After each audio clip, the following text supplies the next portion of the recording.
पिता की friend request. एक बाप की ये इमोशनल कहानी आपका दिल छू जाएगी। ये कहानी है राजेश नाम के आदमी की जो रिटायर्ड हो गए थे और कुछ सालों पहले उनकी पत्नी का बीमारी के चलते निधन हो गया था। घर में वो और उनका बेटा राहुल रहता था। राहुल एक अच्छी कंपनी में जॉब करता था। राजेश अपने आप को बहुत अकेला महसूस करते थे। उनकी ये अकेलेपन की फीलिंग यूं ही नहीं थी। वो दिन भर घर में अकेले रहते थे और जब शाम को बेटा काम से वापस लौटता तब लैपटॉप और मोबाइल में लगा रहता। राजेश उससे बात करने के लिए, अपना मन हल्का करने के लिए तरस जाते। ऐसा काफ़ी लंबे समय तक चलता रहा।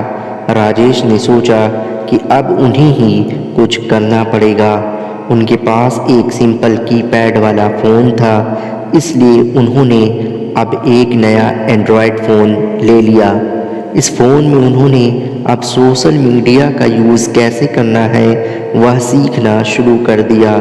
शाम को जब उनका बेटा काम से घर आया तो उन्होंने उससे कहा, बेटा मुझे ज़रा सोशल मीडिया कैसे इस्तेमाल करते हैं सिखा दोगे क्या?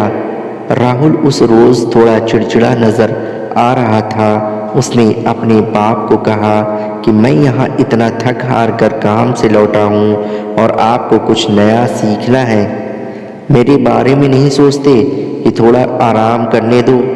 राजेश अपने बेटे की बातें सुनते रहे, कुछ ना बोल पाए।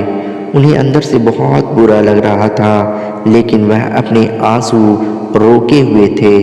अगले दिन सुबह राजेश ने अपने बेटे के लिए उसके मनपसंद का नाश्ता बनाया।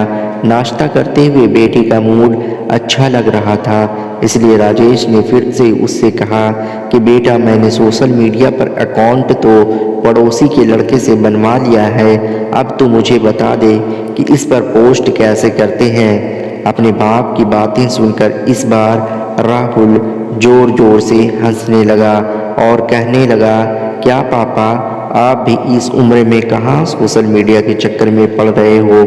आप धार्मिक किताबें पढ़ो, भगवान का नाम लो। इतना कहकर अपना नाश्ता ख़त्म करके राहुल अपने काम के लिए निकल गया।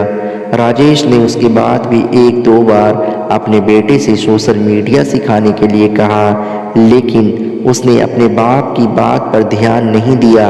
एक दिन रात को राहुल पानी पीने के लिए उठा तो उसने देखा कि उसके पापा की कमरे की लाइट चालू है। उसे थोड़ी चिंता हुई, इसलिए उसने खिड़की से झांक कर देखा तो उसके पापा मोबाइल पर सोशल मीडिया पर कुछ पोस्ट कर रहे थे। वह वहां से अपने रूम में चला गया और सो गया। राहुल सवेरे नींद से जागा और जब उसने अपना सोशल मीडिया चेक किया तो वहां पर उसके पापा की फ्रेंड रिक्वेस्ट आई थी।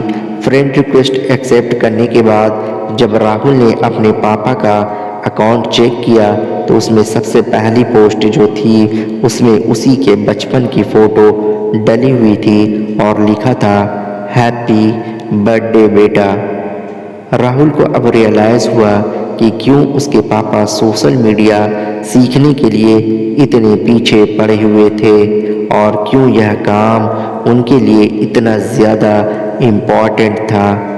उसकी आंखें नम हो गई।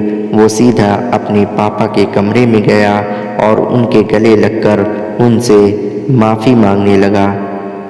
दोस्तों, हम उन चीज़ों को ज़्यादा महत्व देते हैं जो कीमती है, लेकिन अमूल्य चीज़ों को अनदेखा कर देते हैं। माँ बाप और बाकी रिश्ते, इनको कोई भी कितनी भी कीमत देकर कभी ख़रीद नहीं सकता, इसलिए इनकी वैल्यू करना शुरू करो। दोस्तों, वीडियो अच्छी लगी हो तो वीडियो को लाइक कर दीजिएगा और इसे अपने दोस्तों में ज़्यादा से ज़्यादा शेयर कर दीजिएगा और इस तरह की वीडियोज़ देखने के लिए मेरे चैनल को सब्सक्राइब कर लीजिएगा। शुक्रिया।